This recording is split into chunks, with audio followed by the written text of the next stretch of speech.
Dans Demain nous appartient, Chloé fait un choix qui va changer sa vie.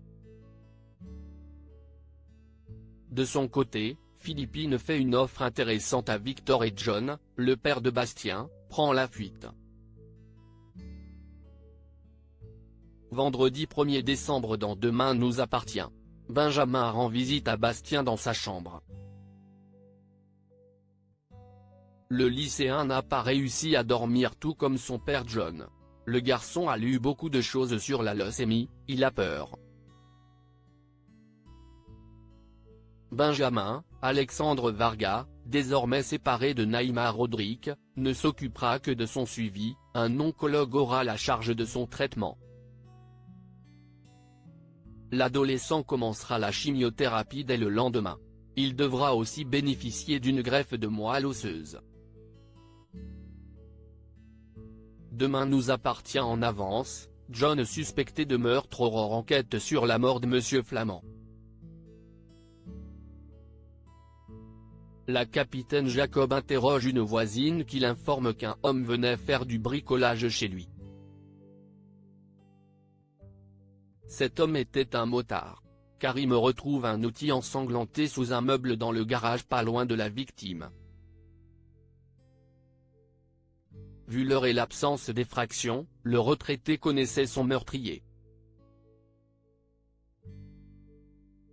Au commissariat, la voisine reconnaît John, le père de Bastien. À l'hôpital, Benjamin évoque le cas de Bastien avec Victoire. Il espère que son père soit compatible pour la greffe. La police est à la recherche de John. Il s'est endetté pour acheter la maison en viager à Monsieur Flamand. L'homme a donc un mobile. Aurore débarque à l'hôpital pour arrêter John. Il prend la fuite dans les couloirs puis à moto. Demain nous appartient en avance, Chloé ne veut plus être proviseur. Chloé et Alex ont reçu un nouveau tas de factures mais aussi la nouvelle affectation de la proviseure. Elle doit démarrer un nouveau poste à Frontignan. Elle rend visite ensuite à son ami Raphaël avant son départ pour Rennes. Chloé déprime à l'idée de reprendre le travail. Elle a le sentiment d'avoir fait le tour de ce métier. Oma, les clients affluents au bistrot avec sa carte terre et mer.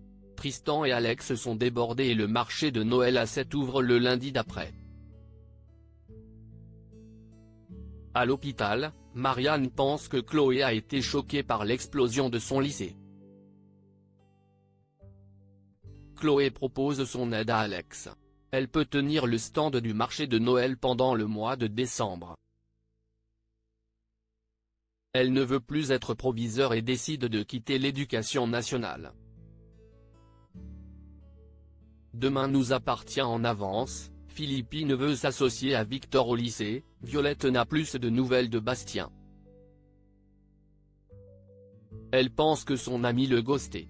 Philippine lui conseille de lui envoyer un message. CIST alors que Bastien lui écrit pour lui dire qu'il a envie de voir personne. Plus tard, Philippine vient en aide à Victor. Elle lui conseille de prendre des mesures radicales pour éviter de déposer un dépôt de bilan. Elle découvre que Victor injecte de l'argent personnel dans les comptes de son entreprise. Depuis le départ de son fils, il loue sa villa de luxe. Au Spoon, Violette s'inquiète pour Bastien qui n'est pas venu au lycée, non plus. Philippine lui montre des photos du domaine viticole de Victor. La jeune fille adore la viticulture. Philippine annonce sa décision, elle veut s'associer à 50%. Victor refuse, il veut rester son propre patron. Elle pense qu'il va droit à faillite sans son expertise. CIST alors que Timothée l'appelle. Il est devant leur maison et des gens y habitent.